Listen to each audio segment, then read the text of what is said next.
D'autres sujets, tout à l'heure je le disais en titre, Anthony Blinken est arrivé en Israël pour soutenir la trêve à Gaza avec, on l'espère, une libération d'otages à la clé. Alors sachant que si effectivement il y a une libération d'otages, ça sera comme la dernière fois, il y aura aussi une libération des prisonniers palestiniens, et souvent c'est 2 pour 1 ou 3 pour 1.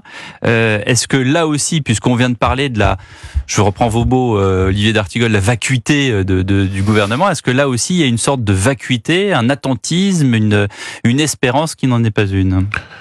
Ah non, j'espère que ce qui se dessine avec les interlocuteurs régionaux et avec les États-Unis, la France n'est pas dans le match là, va permettre la trêve.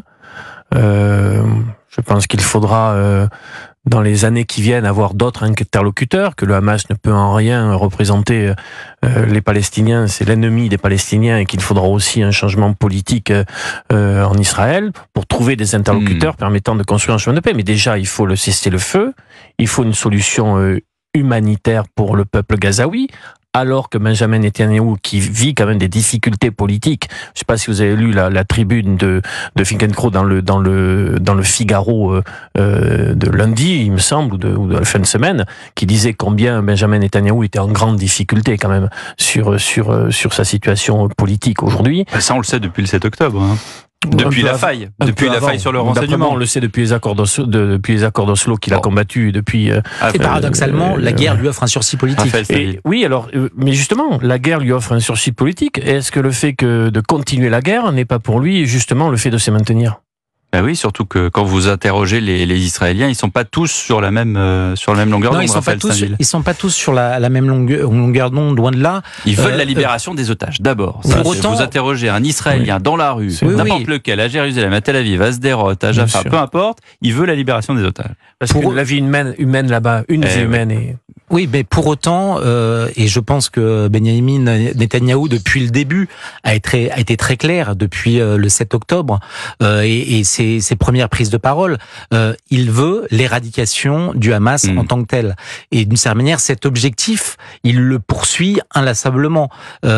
Aujourd'hui, un certain nombre de bataillons du Hamas ont été liquidés, mais tant qu'il ne sera pas allé au bout, et d'une certaine manière, les Israéliens aussi sont d'accord avec cet objectif, assez contradictoire avec la nécessité de tout mettre en œuvre pour libérer les otages. D'où l'offensive à Rafah. C'est ce que dit Benjamin Netanyahou, qui joue pas seulement un portefeuille politique, mais il joue aussi la survie d'Israël. Si la guerre ne continue pas, aussi effroyable qu'elle est, il n'y a plus d'État population civile gazaoui qui est à Rafah, alors que les lâches du Hamas sont dans les tunnels.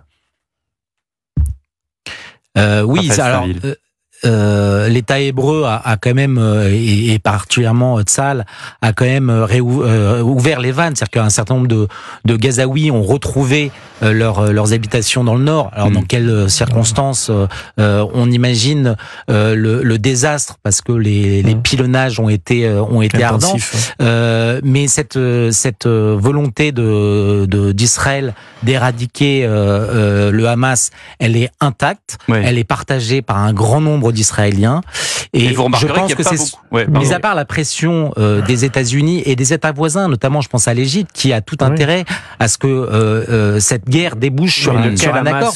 Si c'est la branche armée, d'accord, mais si c'est les dirigeants qui sont dans les villas climatisées au Qatar et qui continuent à être dans le jeu diplomatique, il faut malheureusement composer avec ça. Et d'ailleurs, vous remarquerez qu'il n'y a pas beaucoup de pays arabes qui empêchent pour l'instant Israël de mener cette guerre. Donc il y a ça aussi, parce qu'on n'a pas envie de rentrer dans l'engrenage. Il y avait les accords d'Abraham qui commençaient à avancer. Bon, mais en tout cas, pour le coup, ce qui a été au début une riposte à l'attaque du Hamas, qui est devenue après quand même une opération très dure contre le peuple palestinien, a créé aussi une opinion internationale qui est en solidarité aujourd'hui au peuple palestinien. Merci messieurs, merci Raphaël Steinville, merci Olivier d'Artigol.